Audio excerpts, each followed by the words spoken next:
ಆತ್ಮೀಯ ಬಂಧುಗಳೇ, ಇವತ್ತು ನಾವೆಲ್ಲ ಹೊಸಪೇಟದಲ್ಲಿ ಸೇರಿದ್ದೇವೆ. ಒಂದೊಂದು ಮಾತು 5 ಗ್ಯಾರಂಟಿ ಅಷ್ಟೇ ಅಲ್ಲ, ಈ 5 ಗ್ಯಾರಂಟಿಗಳ ಜೊತೆಯಲ್ಲಿ ನಾವು ಏನೇನು ಹೇಳಿದ್ದೇವೆ. ಕಲ್ಯಾಣ ಕರ್ನಾಟಕ ಅಭಿವೃದ್ಧಿ ಮಂಡಳಿ ಇವತ್ತು ಈ ಭಾಗದಲ್ಲಿ ವಿಶೇಷವಾಗಿ ನಮ್ಮೆಲ್ಲರ ನಾಯಕರಾದಂತಹ ಮಲ್ಲಿಕಾರ್ಜುನ್ ಖರ್ಗೆಜಿಯವರು, ದಿವಂಗತ ಧರಮ್ ಸಿಂಗ್ ಜಿಯವರು ಏನ್ ಸಂವಿಧಾನ ಅನುಚ್ಛೇದ 371ರಲ್ಲಿ ತಿದ್ದುಪಡಿ ತಂದು ಇವತ್ತೇನು ನಮ್ಗೆ ವಿಶೇಷ ಸ್ಥಾನಮಾನ ಕೊಟ್ಟಿದ್ದಿತ್ತು ಅದನ್ನು ಮಾನ್ಯ ಸಿದ್ದರಾಮಯ್ಯಜಿಯವರು 2013ರಿಂದ ಅನುಷ್ಠಾನಕ್ಕೆ ತಂದಿದ್ದಾರೆ. ಚುನಾವಣೆ ಪೂರ್ವದಲ್ಲಿ 2 ವರ್ಷಗಳ ಕೆಳಗಡೆ ನಾನೇ ಕಾರ್ಯಾಧ್ಯಕ್ಷನಾಗಿದ್ದೆ.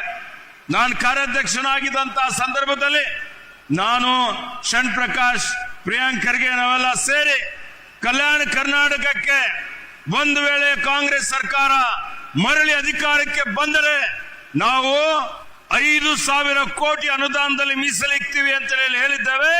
ಕೊಟ್ಟ ಮಾತಿನಂತೆ ಕಲ್ಯಾಣ ಕರ್ನಾಟಕದ 42 ಕ್ಷೇತ್ರಗಳಲ್ಲಿ ಅಭಿವೃದ್ಧಿ ಮಾಡಲಿಕ್ಕೆ ಮಾನ್ಯ ಮುಖ್ಯಮಂತ್ರಿಗಳು 5,000 ಕೋಟಿ ರೂಪಾಯಿ ಅನುದಾನ ಮೀಸಲಿಕ್ಕಿದ್ದಾರೆ. ಈಗ 5,000 ಕೋಟಿಯ ಕ್ರಿಯಾಯೋಜನೆ ಮಾಡಿ ಅದನ್ನು ಅನುಷ್ಠಾನ ಮಾಡುವಂತ ಕೆಲಸ ನಾವು ಮಾಡ್ತಾ ಇದ್ದೀವಿ ಅಂತ ಹೇಳಿ ಬಹಳ ಹೆಮ್ಮೆಯಿಂದ ಹೇಳಿಕೆ ಬಯಸ್ತಾ ಇದ್ದೀನಿ.